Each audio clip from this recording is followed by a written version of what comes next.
Hi, I'm Bob Canote, and on this episode of the Cab Chaos Chronicles, we're going to use fuel as a tool to cool old techs.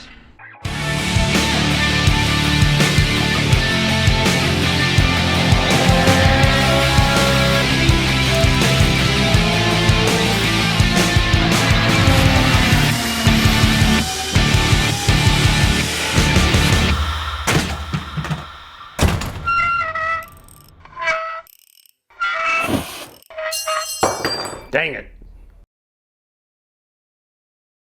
Now, if you remember from the last video, we changed the fan, which had been from an early car that had a steel fan to the yellow plastic fan that would have originally come on the car, or one very much like it.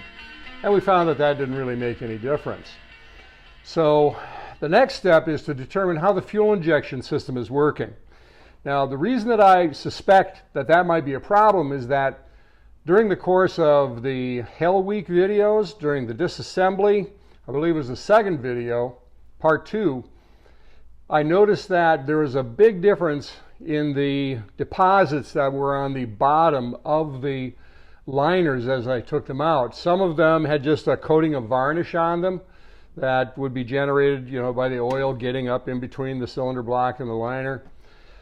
Some of them had a heavy deposit of carbonized oil that really made pulling the liners out of the block very difficult. So looking at that, I was wondering if fuel and air mixture might be the issue there. Because if coolant temperature or oil temperature was an issue, you'd think that all of them would be the same color. But each of them being slightly different or a lot different leads me to believe that there's something about each individual cylinder that's causing that to happen, and the most likely suspect there would be fuel and air mixture. So the first thing we're going to do here is we're going to put a pressure gauge on the system and see what the pressure for the system is. If the pressure is what it should be, which I believe off the top of my head is 37 psi, then we know that the pump is good and the regulators are doing their job. If the pressure is too low, but it's stable, then we can look at the regulators as a possible source. So I've got, a bucket full of regulators. I can put a couple on and see what the effect of that is. And if that doesn't make any difference, then it's time to look at the fuel pump. One thing I should mention here, and something that some people have commented on, is that I have these crimps on here to secure the ends of the hoses. These are the sorts of things that you would find on compressed air lines, and some people have mentioned that you should never use crimped ends like this because what it can do is it can actually cause the barb on the inside to split the hose, and it can fail. Well, in this particular case, what I've done is I've used the next size larger crimping tool so that they don't fully crimp. And if you look, there's very little difference between the diameter at the bottom of the crimps and the diameter of the hose. So I feel pretty confident that that's not going to be a problem. Okay, so what I did is I took a hose off of the stack of hoses that are in need of rebuild, and instead of a solid piece of hose, what I did is I took some brass fitting that I had in a shelf and rigged this thing up with a $10 pressure gauge. So what I'm going to do now is I'm going to turn the key on, and it should jump up to in the neighborhood of 34, 35 psi or so. And then I'm going to start it. And you should do this with a vacuum disconnected to the regulator. Key on. Start.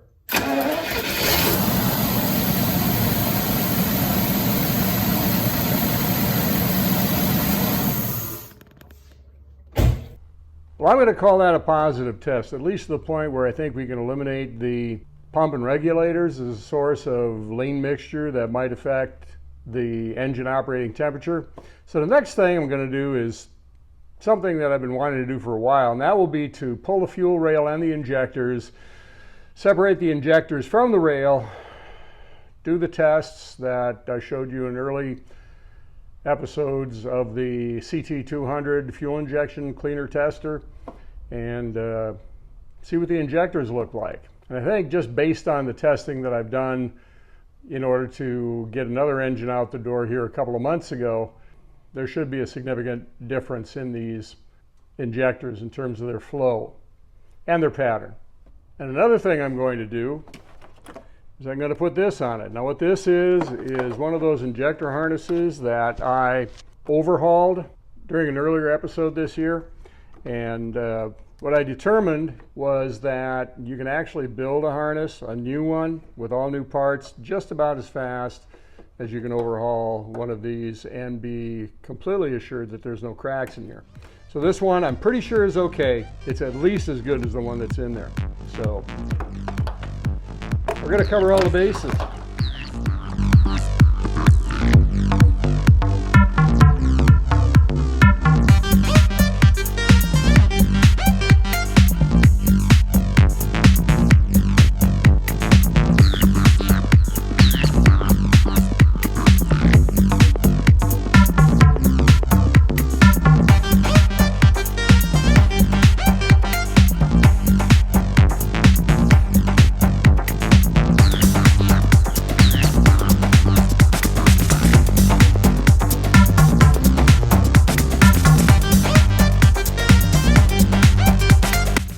Well, that took about 15 minutes to get off. It goes pretty quick once you've done it. And you can see that these hoses are pretty flexible. They were installed just a couple years ago. When I put these injectors on the car, they hadn't been tested, they hadn't been cleaned, other than to just hook them up to electricity, 12 volts, and see if they clicked, which they all did. The great thing about this is that I can cut these off and then put them directly on the tester and be able to run tests exactly as they were on the car. So that's going to be interesting to do. And once we got that done, then we clean them up and put new screens in them and test them again, see what happened. Now, I've already run tests on the first set of 6. And what I found is that they are amazingly close in terms of the flow. Very, very tightly packed around the 50 milliliter per 30-second test figure. Now, the reason that I come up with that for my standard is that I tested about 60 fuel injectors previously, and throwing out the few real outliers that I had, both high and low, I found that the rest of them were pretty well grouped around that 50 milliliter point. And determining an average, I found that the average of all of those, probably 45 or so that were remaining to be tested, they came up with an average of 50 milliliters per 30-second test. And this first 6 that I ran clustered very close around that. And any variations between them also carried through to the rest of the tests as well, from idle all the way up to high-speed value tests. So what we're going to do here is we're going to do the high-speed spray value test first, so we can observe the spray pattern and also get a read on the high-speed flow of these injectors. And here we go.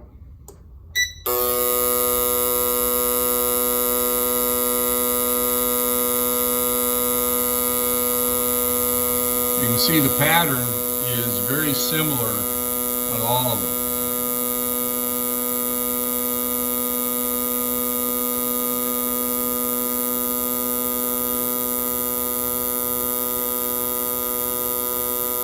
And we've got about 54, 56, 50, 50, 54, 52. Now this is before I've done any cleaning. These are pretty much just as they came out of the vehicle. And they're still pretty dirty and grungy and on the outside. Got really no idea what the condition is in terms of the filters and on the inside. Although this test probably does a good job of flushing any loose debris out. At this point, we start disassembling and replacing screens, and might actually do some back flushing with my original home-brewed apparatus.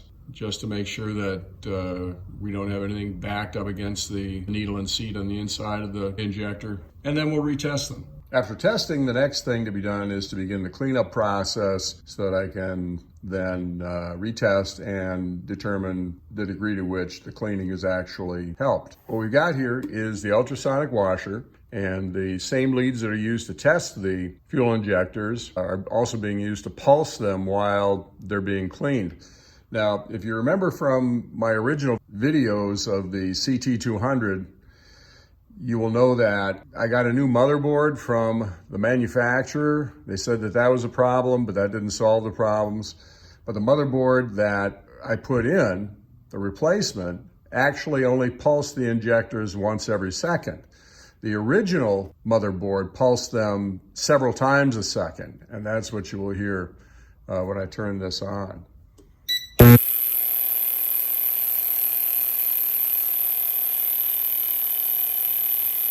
This will continue then for 10 minutes. I'm going to run the injectors through 2 10-minute cycles, then begin taking the hoses off and pulling the screens out, replacing the pintle caps, just doing all the stuff that I did in the previous videos to get these things ready to be retested again. It's at this point that we're going to strip these things down, ready to be back flushed and having new parts installed.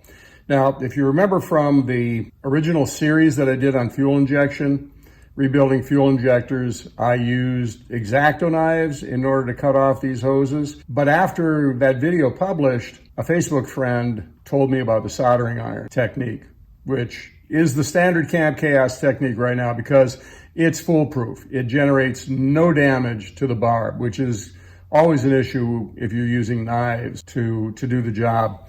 And what you do is you take a soldering iron, you turn the tip around and you file a point on it, and then you carefully, because this thing is hot, let the soldering iron do the work. And what you're going to do is stick it into the barb. You can feel the barb, and then just sort of work it up and down so that you can feel the fibers popping on the inside. And then when you get down here, you just kind of work it down in.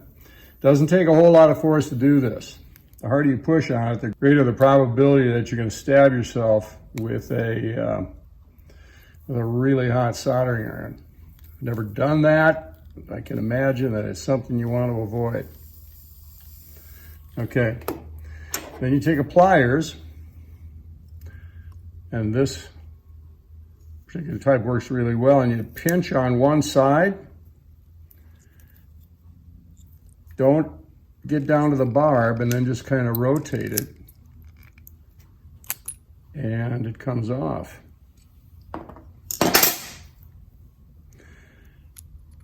No damage to the barb. While we're at this, what we're going to do is we're going to take this tool, which is a deck screw with a handle brazed onto it, twist it into the filter and the fuel injector, and then twist and pull at the same time, and your filter comes out. Really easy. And what we're going to do, we're not going to pull the pintle cap off at this point because we need that for the back flushing operation on my little home build apparatus. A quick review of my home built fuel injector cleaner tester apparatus. You've got a can of carburetor cleaner, various fittings from the hardware store, and a length of tube here. And if we're doing back flushing, what we do is we take the injector, put it in upside down, insert the hose over it, clamp the injector in place, tighten the fuel line down on it, hook up the power source, put some sort of receptacle underneath it to catch the fluid, turn on the source, and start flushing. And I'll run about 25 milliliters through it. It's interesting to note that all of them seem to be flowing at different rates in the back flush function. This one's going kind of slow. Pour the fluid out into a container, save it for parts washing, and also it's got a coffee filter on it so I can see how much crap is coming out of these things. And most of them don't have a lot. Some of them actually kind of plug up a little bit when I back flush. So, and if they do seem to plug up a little bit, what I do is remove the injector, install it the other way around,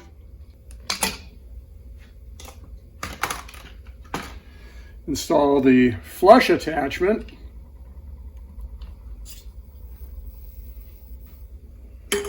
again, another receptacle for the fluid, hook up the power, and flush.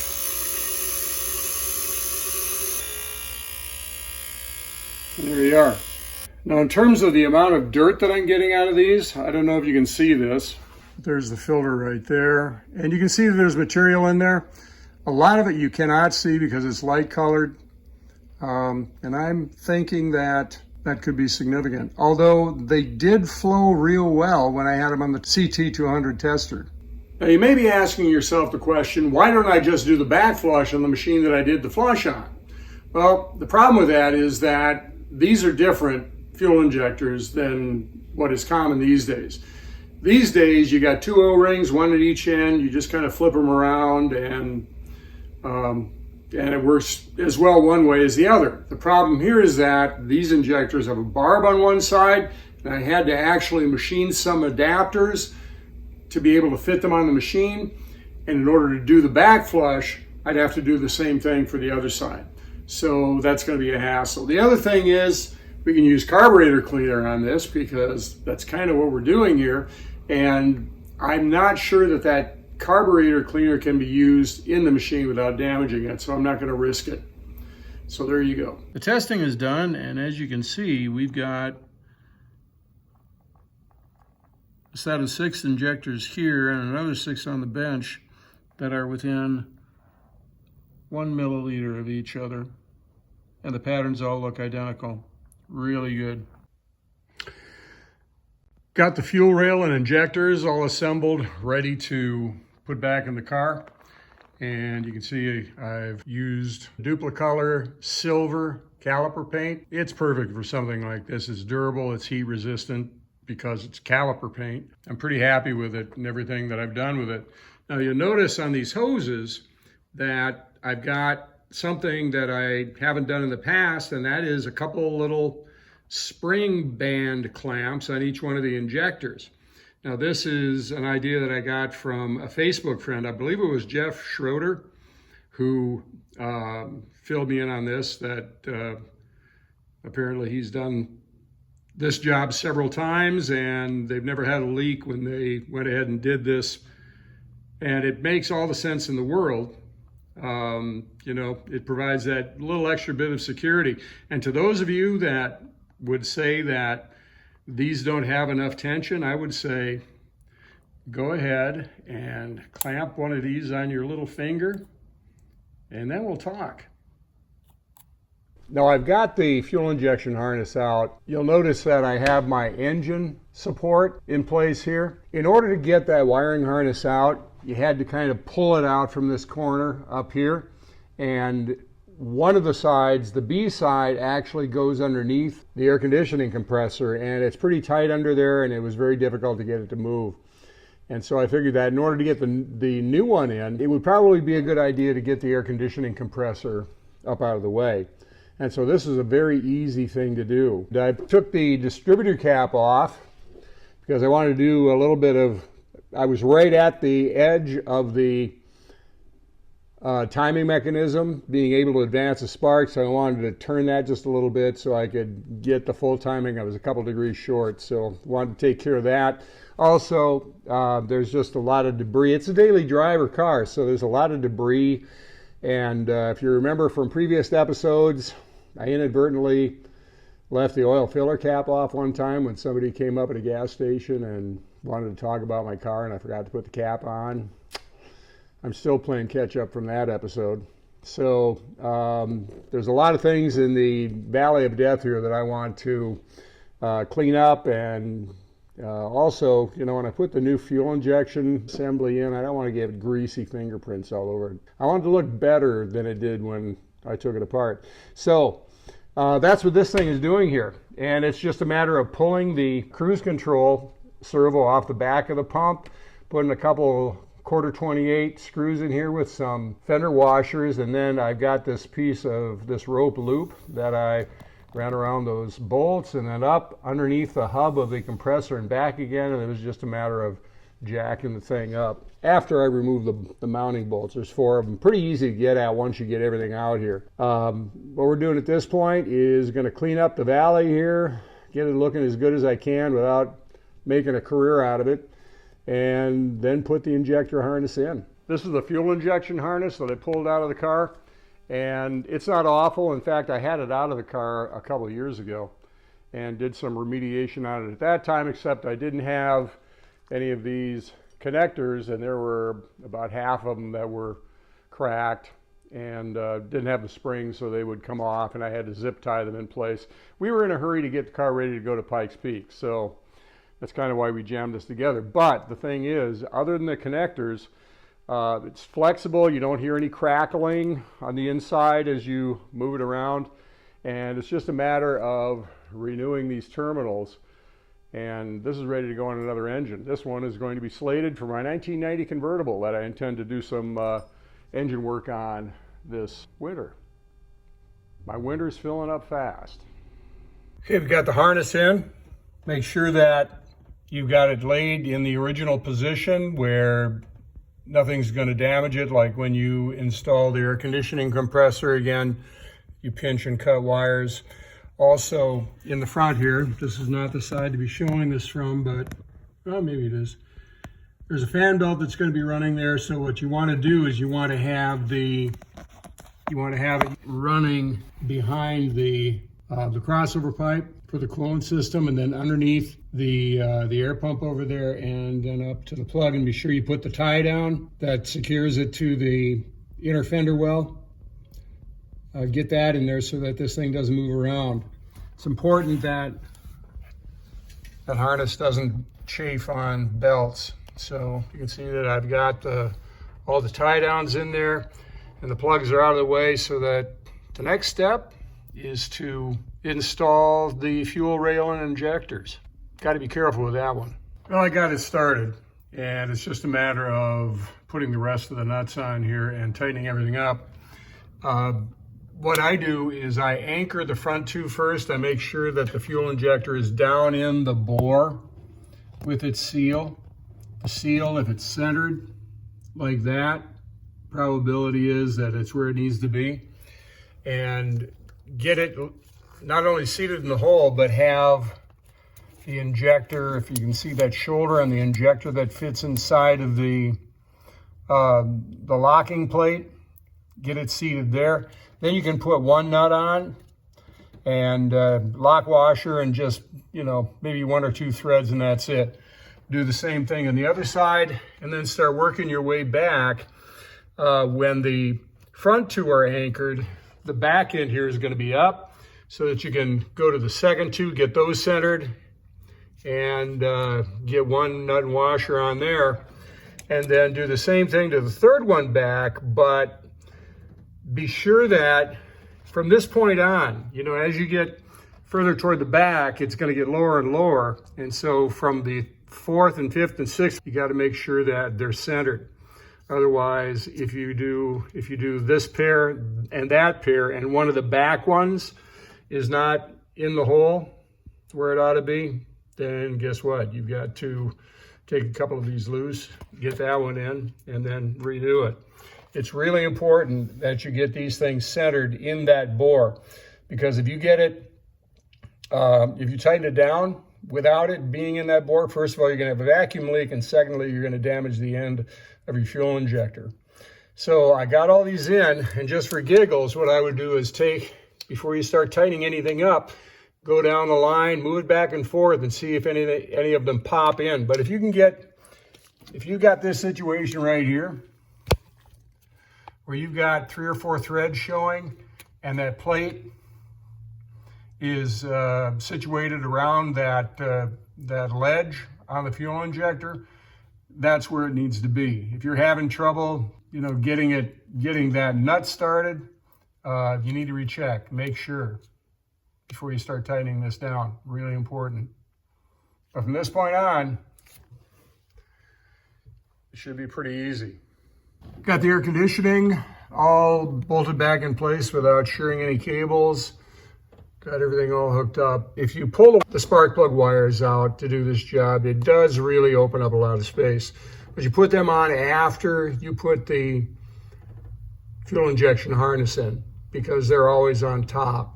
So, got a lot of other things to do here yet. It's just a matter of taking one thing at a time. Spark plug wires next. Cruise control, servo after that. Get everything hooked up back here. Throttle linkages, as well as to check everything to make sure that you haven't bumped any connections loose, coils, something that happens. You know, just make sure everything's connected, and it should fire right up. We're taking off on the test drive, and right away it really does seem to be running smoother, but that may just be the placebo effect of having cleaned the injectors. So let's see.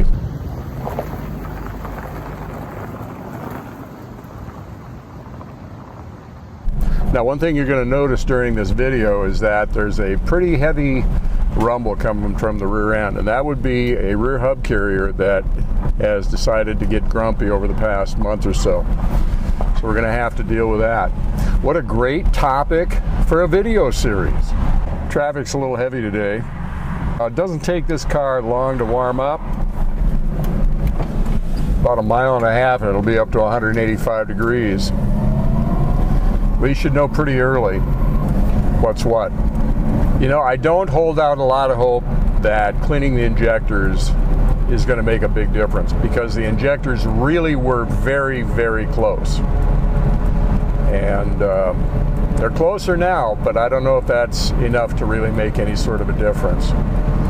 So we're going to have to see. Typically what happens with this car is that it'll get up to 185 fairly quickly, and that's fine, and then it'll slowly inch up to 195, and then it'll stay there for a few minutes, but then it'll slowly start to creep up to 205, and if it stayed there, you know, that'd be okay. I'd like to see it around 195 or so, but if I just could keep driving it continuously now, after 20 miles, it would begin to get up around 210, so that isn't, and it'd stay there. Well, the master gauge stays there, but the gauge on the dash continues to climb a little bit, so we'll see. It really does seem to run smooth. This may actually be the smoothest XJS I've ever driven. And great, thank you. Jeez, lady. Okay, it's up to its old tricks. I've got less than 20 miles on it, and this is a 75-degree day. And it's pushing its way toward 210, and I'm going to head on home. I'm about 10 miles out, and I don't want to be cooking this thing any more than I have to. So this made absolutely no difference in the cooling, although, you know, really, one thing I noticed is that the fuel economy on this flat stretch of road that I normally check this sort of thing on, where I would normally be getting 18 to 19, I'm getting 21, 22.